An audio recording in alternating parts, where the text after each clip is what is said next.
So we're going to let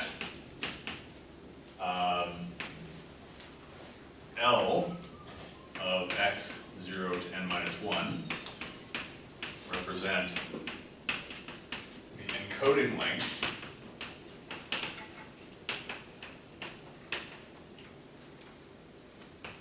of the occurrence x0 to n minus 1.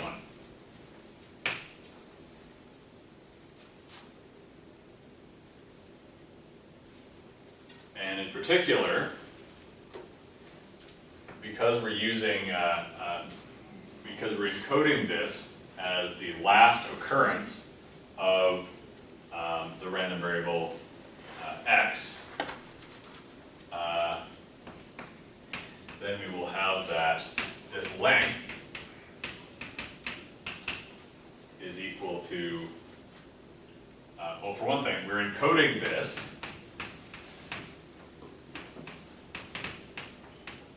as the last occurrence time of x0 to n minus 1. So the length of this must be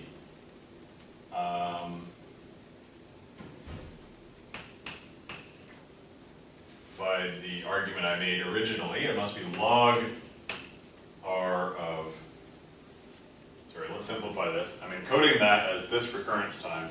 We're just going to call that r.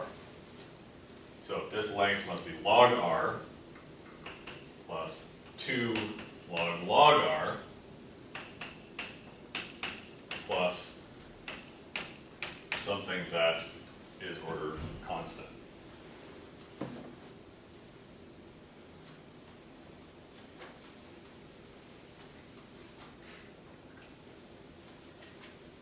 So finally, here's the theorem that shows that the simplified Lempel-Ziv is optimal.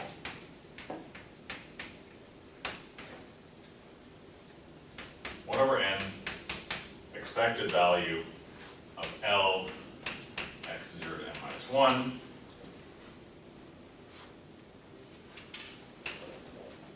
the limit as n goes to infinity of this is equal to the entropy. Actually, strictly, this is the entropy rate. We didn't talk about entropy rate, but if everything is IID, then this is just the entropy. So that's what we're trying to prove.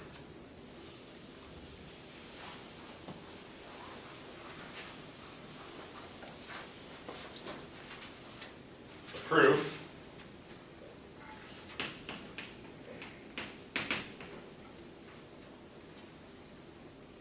firstly, the code is prefix free.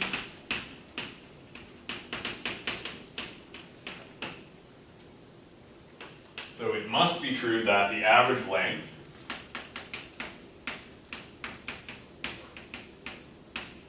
is greater than or equal to nh of x.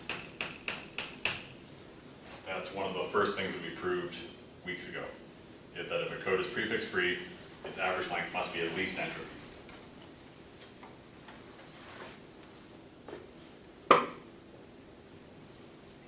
Okay, so that gives us a lower bound. That shows that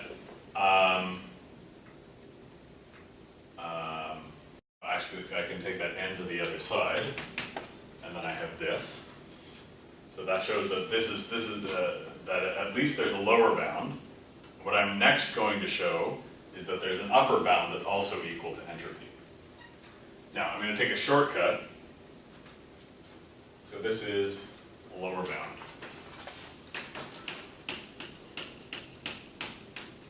The lower bound is entropy. And next one I'm going to show is that the upper bound is entropy.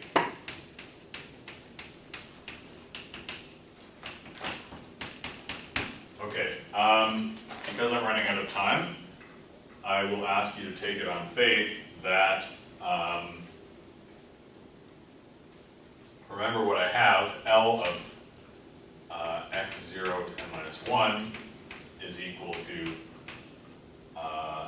log r plus 2 log r plus something that's order 1.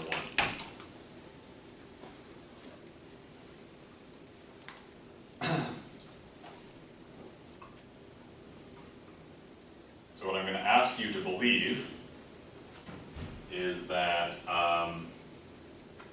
if I take 1 over n on both sides, that as n goes to infinity, these two terms vanish. That's not too hard to prove, but I'm running out of time, so I'm not going to do it. So the only term that I'm going to worry about is this one.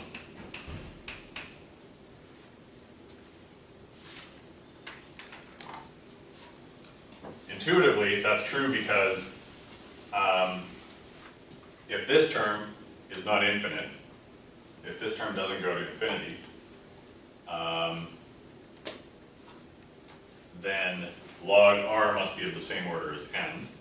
So therefore log r must grow much more slowly than n, so therefore this vanishes. Everything over here vanishes.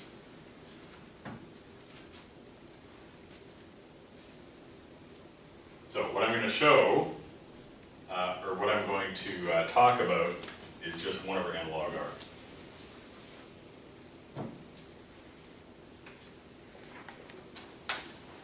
Excuse me, more specifically I have to talk about the expected value of this.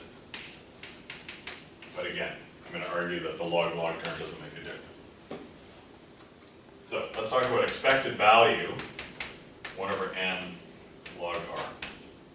This is equal to 1 over n times the sum over all possible x from 0 to n minus 1 of the probability of that value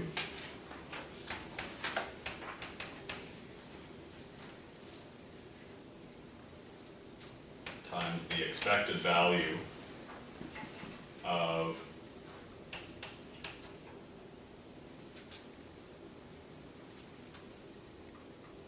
log r from x0 to n minus 1, given that x0 to n minus 1 occurred.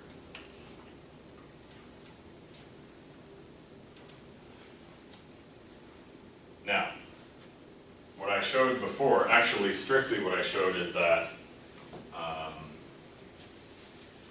this is what I had from before. This is the expected value of the recurrence kind given that x0 to n minus 1 occurred. That. So I have this result, except over here I have log inside the expectation. How do I take that log outside the expectation? Can anyone remember? Again, one of the first results we talked about. Anybody The remember? entropy. Expected value of flow. Close. Anybody remember this result?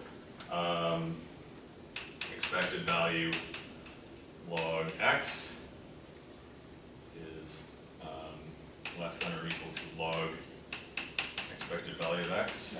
Concave function. That's right. What was this called? It's called Jensen's inequality. Yeah, yes. So this is less than or equal to 1 over n, sum x0 to n minus 1, probability x0 to n minus 1, log expected value of rx0 to n minus 1, given that x0 to n minus 1 occurred. Now, this under the log